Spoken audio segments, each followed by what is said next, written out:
આપનું સ્વાગત છે। હું છું પંકજ। શરૂઆત મહત્વપૂર્ણ સમાચારથી। રાજ્યમાં આજથી ફરીથી શરૂ થવાનું છે રસીકરણ। 3 દિવસથી બંધ હતું રસીકરણ અને વાવાઝોડાને કારણે આ રસીકરણની કામગીરી બંધ રખાઈ હતી। હવે આજથી શરૂ થઈ ગયું છે। અમદાવાદમાં 76 અર્બન હેલ્થ સેન્ટરમાં આ રસીકરણની કામગીરી આજથી શરૂ થવાની છે। 18થી વધુ વયના લોકોનું પણ રસીકરણ થશે। અમદાવાદમાં ડ્રાઈવ થ્રુ વેક્સિનેશન આજે નહીં થાય। અમદાવાદમાં કોમ્યુનિટી હોલમાં પણ આજે રસી નહીં મળે, પણ આ સિવાયના જે કેન્દ્રો છે ત્યાં તમામ જગ્યાઓ પર મળશે। એટલે કે 76 અર્બન હેલ્થ સેન્ટર પર અમદાવાદમાં રસીકરણ થશે।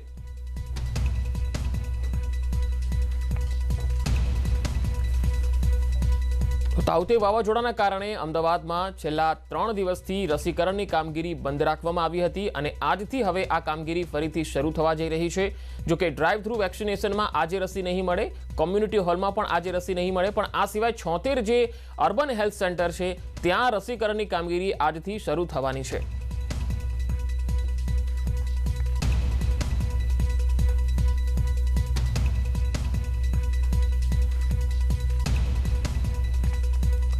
ખેડૂતો માટે સારા સમાચાર આવ્યા। ખાતરની સબસિડીમાં વધારો કરવામાં આવ્યો। કેન્દ્ર સરકારે સબસિડી વધારવાનો નિર્ણય કર્યો છે।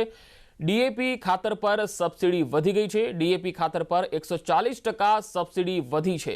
ખેડૂતોને હવે 1200 રૂપિયે થેલી મળશે। ખેડૂતોને ભાવ વધારો અસર નહીં કરે। 2400 ને બદલે 1200 રૂપિયામાં ડીએપી ખાતર મળશે। કેન્દ્ર સબસિડી પાછળ 14,775 કરોડનો ખર્ચ કરશે। તો ખેડૂતો માટે આ સારા સમાચાર। ખાતરની સબસિડીમાં વધારો કર્યો છે। કેન્દ્ર સરકારે સબસિડી વધારવાનો નિર્ણય કર્યો। ડીએપી ખાતર પર સબસિડી વધી ગઈ છે। 140% સબસિડી વધારો કરાયો છે। ખેડૂતોને હવે 1200 રૂપિયે થેલી મળશે। ખેડૂતોને ભાવ વધારો અસર નહીં કરે। 2400 ને બદલે 1200 રૂપિયામાં ડીએપીની બેગ મળશે। કેન્દ્ર સરકાર સબસિડી પાછળ 14,775 કરોડનો ખર્ચ કરશે।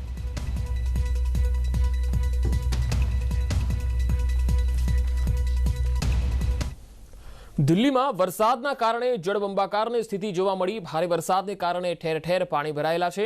રોડ પર પાણી ભરાતા વાહન ચાલકો પરેશાન થયા છે। આપણે દિલ્હીના એ દ્રશ્યો પણ બતાવીએ કે જ્યાં જળબંબાકારની સ્થિતિ જોવા મળી। ભારે વરસાદના કારણે ઠેર ઠેર પાણી ભરાયેલા છે। રોડ પર પણ પાણી ભરાતા વાહન ચાલકો અટવાયા હતા, પરેશાન થઈ રહ્યા છે। અવર જવરમાં મુશ્કેલી પડી રહી છે। તો આ દિલ્હીના દ્રશ્યો આપ જોઈ શકો છો। દેશની રાજધાની દિલ્હીમાં વરસાદને કારણે જળબંબાકારની સ્થિતિ છે। રહેણાંક વિસ્તારો અને તેની આસપાસમાં પણ આ રીતે પાણીના ખાબોચિયા ભરાઈ ગયા છે। અહીંયા ભારે વરસાદ પડવાના કારણે ઠેર ઠેર પાણી ભરાયેલા છે। રોડ પર પણ પાણી ભરાતા વાહન ચાલકો અટવાયા છે।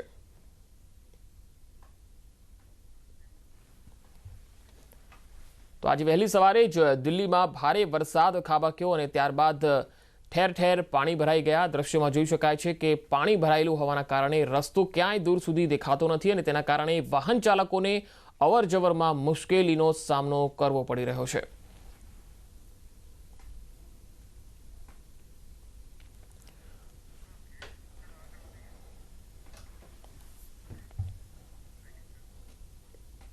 અગિયારસો જેટલા રસ્તા રાજ્યમાં ફરીથી શરૂ કરવામાં આવ્યા છે। મુખ્યમંત્રીએ આ વાત કહી હતી। આજ સુધીમાં તમામ રસ્તા શરૂ થઈ જશે એવું પણ તેમણે કહ્યું।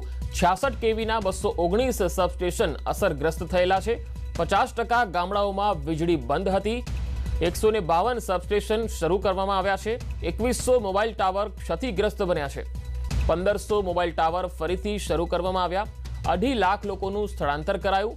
સ્થળાંતર કરેલા લોકોને કેશ ડોલ પણ ચૂકવવામાં આવશે।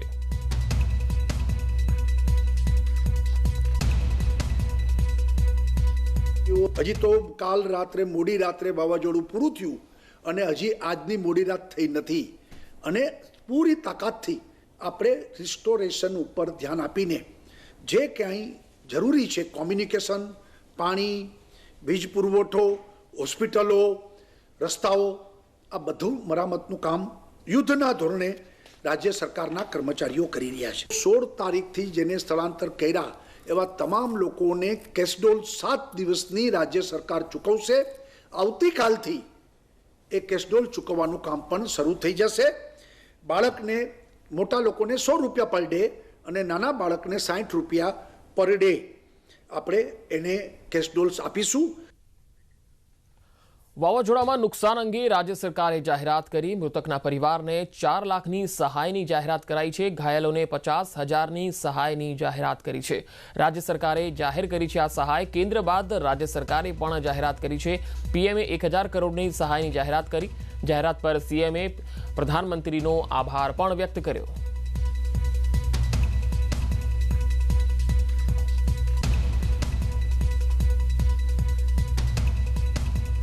રાજ્યમાં તાઉતે વાવાઝોડાએ જે રીતે વિનાશ વેર્યો છે ત્યારે પ્રધાનમંત્રી નરેન્દ્ર મોદીએ અસરગ્રસ્ત વિસ્તારોનું હવાઈ નિરીક્ષણ કર્યું હતું. ભાવનગરથી હેલિકોપ્ટરમાં બેસી વાવાઝોડા બાદની સ્થિતિનું નિરીક્ષણ શરૂ કર્યું હતું. 1 કલાક ને 50 મિનિટ હવાઈ નિરીક્ષણ કર્યા બાદ અમદાવાદમાં પ્રધાનમંત્રી મોદીએ મુખ્યમંત્રી વિજય રૂપાણી અને રાજ્યના વરિષ્ઠ સચિવો સાથે સમીક્ષા કરી. આ બેઠકમાં મુખ્યમંત્રીના મુખ્ય અગ્ર સચિવ કે કૈલાસનાથન, મુખ્ય સચિવ અનિલ મુકીમ, આરોગ્ય અગ્ર સચિવ જયંતિ રવિ બેઠકમાં જોડાયા હતા. સમીક્ષા બાદ પીએમ મોદીએ વાવાઝોડાને કારણે થયેલા કરોડોના નુકસાન સામે ગુજરાતને 1,000 કરોડની તત્કાલ સહાય આપવાની જાહેરાત કરી. આ ઉપરાંત સમગ્ર દેશમાં વાવાઝોડા દરમિયાન મૃત્યુ પામેલા વ્યક્તિને 2 લાખનું અને ઇજાગ્રસ્તોને 50,000ની મદદ આપવાની પણ જાહેરાત કરી. કેન્દ્ર સરકાર વાવાઝોડાથી દરેક પ્રભાવિત રાજ્યોમાં મંત્રીઓની ટીમ મોકલશે. આ ટીમ નુકસાનીનો તાગ મેળવશે, જેના આધારે વધુ મદદ કરવામાં આવશે. પીએમ મોદીએ ગુજરાતના લોકોને આશ્વાસન આપતા કહ્યું કે આ મુશ્કેલ સમયમાં કેન્દ્ર સરકાર રાજ્ય સરકારની સાથે છે. પ્રભાવિત વિસ્તારોમાં જે કંઈ મદદની જરૂર પડશે તે આપવામાં આવશે. મકાનોના સમારકામથી લઈને નવા બનાવવા સહિતની બાબતો પણ સમાવિષ્ટ થાય છે.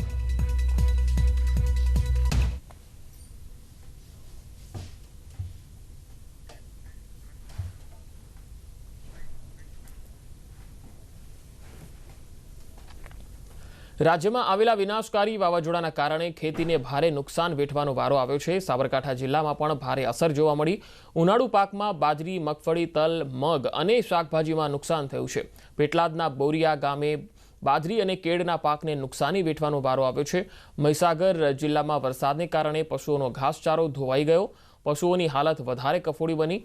નર્મદા જિલ્લામાં શેરડી અને કેળના પાકને ભારે નુકસાન થયું. જિલ્લામાં 1,000 હેક્ટરમાં વાવેતર કરવામાં આવ્યું હતું.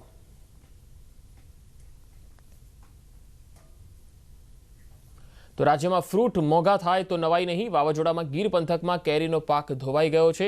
કચ્છમાં ભારે પવન ફૂંકાયો હતો, જેના કારણે કચ્છના અમુક ગામોમાં બાગાયતી પાકોને ભારે નુકસાન થયું છે. ખાસ તો કેસર કેરીના પાકને 30થી 50% નુકસાની થઈ છે. મહેસાણાના વિજાપુરમાં ભારે પવનમાં ચીકુનો પાક ખરી પડ્યો છે. આ વર્ષે ચીકુના પાકમાં મોટું નુકસાન થાય તેવી ભીતિ છે. ખેડૂતોએ સરકાર પાસે સહાયની પણ માંગ કરી છે. તો ઉપલેટામાં વાવાઝોડાના કારણે કેળાની ખેતી ધોવાઈ ગઈ છે.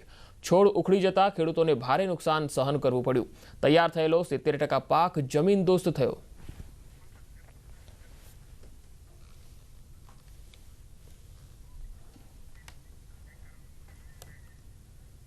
સમગ્ર પંથકમાં હજુ ગઈકાલે જ પાણી અને પવનને લઈને તારાજી જોવા મળી હતી. ત્યાં સુધી તો ગીર સોમનાથના ઉનામાં પાણી માટે લાંબી કતારો લાગી. વાવાઝોડાના કારણે વીજ પુરવઠો ખોરવાતા પાણીની સમસ્યા સર્જાઈ છે. ઉનાના મોટા કોડી વાડા ગામની આ દ્રશ્યો જે છે અમે આપણે બતાવી રહ્યા છીએ. પાણી નહીં આવતા મહિલાઓ હેન્ડપંપથી પાણી ભરવા માટે મજબૂર બની.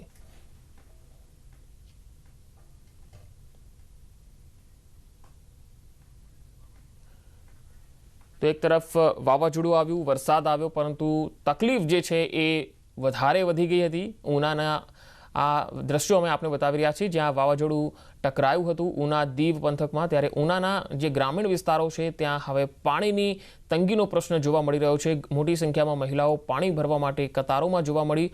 વીજ પુરવઠો ખોરવાઈ ગયો, તેના કારણે હવે પાણીની અછત જોવા મળી છે.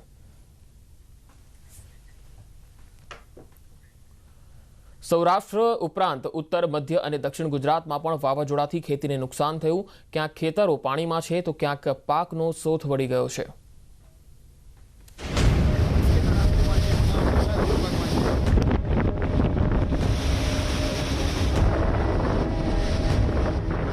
તાઉતે વાવાઝોડું ગુજરાતમાંથી ભલે પસાર થઈ ગયું હોય, પણ તેણે વેરેલા નુકસાનના સાક્ષી છે આ દ્રશ્યો. રાજ્યના ડિઝાસ્ટર વિભાગના પ્રાથમિક સર્વેનું માનીએ તો ફક્ત ખેતીને જ 1200 કરોડ રૂપિયાનું નુકસાન થયું છે. આ દ્રશ્યો છે ખેડા જિલ્લાના માતરના, જ્યાં ડાંગર, બાજરી અને શાકભાજીના પાકને ભારે નુકસાન થયું છે. ખેતરોમાં ડાંગર અને બાજરી તોફાની પવન અને વરસાદને કારણે આડી પડી ગઈ છે. ખેતરોમાં પાણી ભરાયેલા છે તો ઝાડ પણ પડી ગયા છે. ભારે વરસાદ પડવાથી વધતા ભારે પવન આવવાથી અમારા પાકને ઘણું નુકસાન થયું છે. બાજરીને નુકસાન થયું છે, શાકભાજીને નુકસાન થયું છે અને ડાંગરો ડૂબી ગઈ છે. રાજકોટના ઉપલેટામાં વાવાઝોડાથી કેળાના ઝાડ જમીનદોસ્ત થઈ ગયા. જે વૃક્ષ પર કેળા તૈયાર હતા તે વૃક્ષો હતા ન હતા થઈ ગયા. ખેતરોના આ દ્રશ્યો સ્થિતિનો ચિતાર આપે છે. ખેડૂતોનું માનીએ તો કેળાનો 70% પાક બરબાદ થઈ ગયો છે. ઓછામાં ઓછા 7 થી 8 હજાર છોડ પડી ગયા છે અને પૈસામાં એની નુકસાની આંકવામાં આવે તો 6 થી 7 લાખ રૂપિયા. કેળના ઉત્પાદનમાં જ વીઘે 50,000 રૂપિયાનો ખર્ચો આવી જાય છે અને અત્યારે કેળ કમ્પ્લીટ તૈયાર હતી અને બધી કેળ પડી ગઈ છે.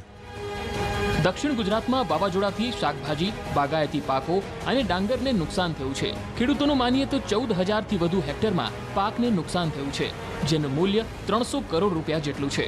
ડાંગરનો 70% પાક ધોવાઈ ગયો છે. ખેડૂતોએ નવા ધોરણો પ્રમાણે નુકસાન વળતરની માંગ કરી છે. ખાસ કરીને સુરત જિલ્લામાં 14,577 હેક્ટરમાં ડાંગર હોય, શેરડી હોય, શાકભાજી હોય અને બાગાયતી જે પાકો છે, કેરી છે, ચીકુ છે અને શાકભાજીના માંડવાઓ, આમાં મોટા પ્રમાણમાં નુકસાન થયું છે. નર્મદા જિલ્લામાં પણ આ જ સ્થિતિ છે. જિલ્લામાં 2 મુખ્ય પાક શેરડી અને કેળને ભારે નુકસાન થયું છે.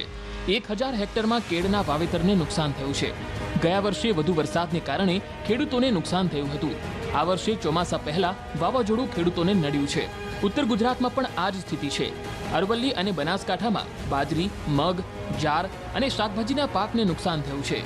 વાવાઝોડું પસાર ભલે થઈ ગયું પણ તેની અસરો ખેતરોમાં છોડતું ગયું. બનાસકાંઠાના ખેડૂતોનું માનીએ તો બાજરીના 70% પાક પર પાણી ફરી વળ્યું છે. જનતા તો શું ખાય પણ ચકલા ખાય જેવી બાજરી પાકવાની નથી, એવું નુકસાન છે. ઠીક છે, અમુક 30% બાજરી જેવી સારી થશે પણ 70% બાજરીનું નુકસાન છે. સાબરકાંઠામાં પણ આ જ સ્થિતિ છે. ખેડૂતોએ મહેનતથી તૈયાર કરેલા બાજરી, મગ, મગફળી અને શાકભાજીના પાકો પર વાવાઝોડું ફરી વળ્યું. તોફાની પવનોથી ખેતરોમાં શાકભાજીના છોડ ઉખડીને ફેંકાઈ ગયા.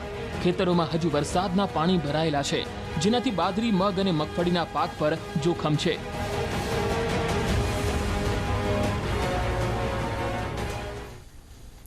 ગીર સોમનાથ જિલ્લામાં ટોકતે વાવાઝોડાએ કેસર કેરીના બગીચાઓને તહેસ નહેસ કરી નાખ્યા. 90% કેરીઓ ખરી પડી, અનેક આંબા જમીન દોસ્ત બની ગયા.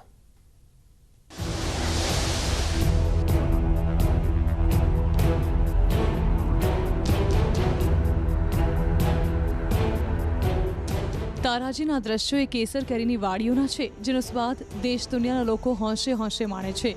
કેરીની સિઝન હજુ જામી જ હતી ત્યાં તો વાવાઝોડું ત્રાટક્યું અને એવું તો તોફાન મચાવ્યું કે કેરીઓની સાથે આંબા પણ ધરાશાયી થઈ ગયા. જે આંબા વર્ષોથી અડીખમ ઊભા હતા, ખેડૂતોની આવકનો આધાર હતા, તેમનો વાવાઝોડાએ ભોગ લઈ લીધો. આંબા પરથી કેસર કેરીઓ પણ ખરી પડી. ખેડૂતોની 1 વર્ષની મહેનત પર પાણી ફરી વળ્યું. ગીર વિસ્તારના ખેડૂતોનું માનીએ તો આંબા પરથી 90% કેરી ખરી પડી છે. ગીર સોમનાથમાં આવા દ્રશ્યો અત્યારે ઠેર ઠેર જોવા મળી રહ્યા છે. જિલ્લાના 3 તાલુકામાં વિનાશ વેરી દીધો એમ કહો ને તો કંઈ ખોટું નથી. કોડીનાર તાલુકા કરતાં પણ ગીરગઢડા અને ઉના તાલુકાની બદતર સ્થિતિ છે. કેળુના, આંબાના, નારિયેળીના બગીચા જમીન દોસ્ત થઈ ગયા છે. ગરીબ ઇજારદારાવે બિચારાવે એના દાગીના, એની મિલકત ગીરો મૂકીને ઇજારા રાખ્યા હતા અને મોટી મોટી અપેક્ષાઓ હતી, બધી જમીન દોસ્ત થઈ ગઈ છે. જેની જીવાદોરી હતી એના પરિવારની, એ બધું અત્યારે માટીમાં મળી ગયું છે. તાલાળા, ઉના, કોડીનાર અને ગીરગઢડાના કેસર કેરીઓ પકવતા ખેડૂતોની હાલાકીનો પાર નથી. ખેડૂતો આંબા પરથી ખરેલી કેરીઓ વીણી વીણીને વેચવા મહેનત કરી રહ્યા છે, કેમ કે એકવાર કેરીમાં સડો આવવાનું ચાલુ થઈ જશે તો પછી કેરીને ફેંકવી જ પડશે. જો કે જાણકારોનું માનીએ તો કેસર ભલે ખરી છે પણ હજુ બગડે તેમ નથી. યોગ્ય માવજત રાખવામાં આવે તો હજુ પણ પાક્યા બાદ કેરીનો સ્વાદ યથાવત રહેશે. ખેડૂતો હવે સરકાર પાસે રાહતની આશા રાખીને બેઠા છે. વાવાઝોડાએ ગીરની પ્રખ્યાત કેસર કેરી ઉપર ગ્રહણ લગાડી દીધું છે અને તેમને કારણે ખેડૂતો છે તે પાયમાલ થયા છે. જોકે ખેડૂતોના મતે આ નુકસાની ભરપાઈ કરવા માટે કોઈ પણ સરકાર પુરવાર નહીં થઈ શકે, પરંતુ થોડી ઘણી આશાઓ છે કે સરકાર થોડું રાહત પેકેજ જાહેર કરે, જેનાથી ખેડૂતોને થોડી રાહત થાય. દિનેશ સોલંકી, ન્યૂઝ 18 ગુજરાતી, ગીર સોમનાથ. આગળ વધુ અપડેટ પર નજર કરીશું. હાલ રોકાઈશું એક બ્રેક માટે.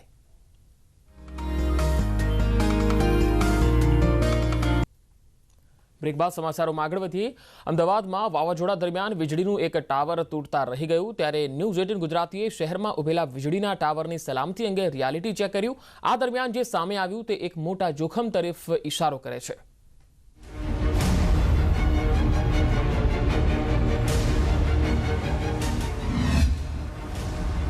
અમદાવાદમાં મંગળવારે સાંજે ટાઉતે વાવાઝોડાએ ભારે તારાજી સર્જી. ઠેર ઠેર હોર્ડિંગ પડી ગયા,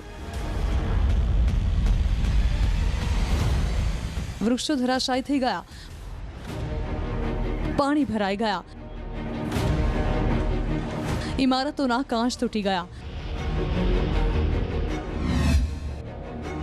આ દરમિયાન શહેરના નારણપુરા વિસ્તારના આદર્શનગરમાં વાવાઝોડાના તોફાન વચ્ચે વીજળીના ટાવરનો ઉપરનો ભાગ તૂટીને લટકી ગયો. ટાવર પાસેનું વૃક્ષ વીજવાયર પર ધરાશાયી થતા ટાવરનો ઉપરનો ભાગ તૂટી ગયો હતો. સદનસીબે ટાવરનો ભાગ નીચે ન પડતા જાનહાનિ ટળી ગઈ. ગઈકાલે સાંજે 6:30નો સમય હશે કે જ્યારે અમદાવાદ શહેરના નારણપુરા વિસ્તારમાં આવેલું આદર્શનગર તેનો વીજ થાંભલો છે તે અડધો પડી ગયો. અનાયાસે જે ઘટના બની તે ઘટનાને લઈને અહીંથી કોઈ પસાર નહોતું થતું. જે 4 રસ્તા ઉપર નૂતન નાગરિક બેંક છે તે બેંક પાસે વડનું ઝાડ હતું તે ટાવરના જે વાયર જાય છે તેની ઉપર પડ્યું અને પરિણામે આ પ્રકારની ઘટના બની છે. ટોરેન્ટ દ્વારા અહીં જે કામગીરી છે તે કરવામાં આવી છે, પરંતુ મહત્વની વાત એ છે કે આવા ટાવરની દેખરેખ શા માટે નથી રાખવામાં આવતી.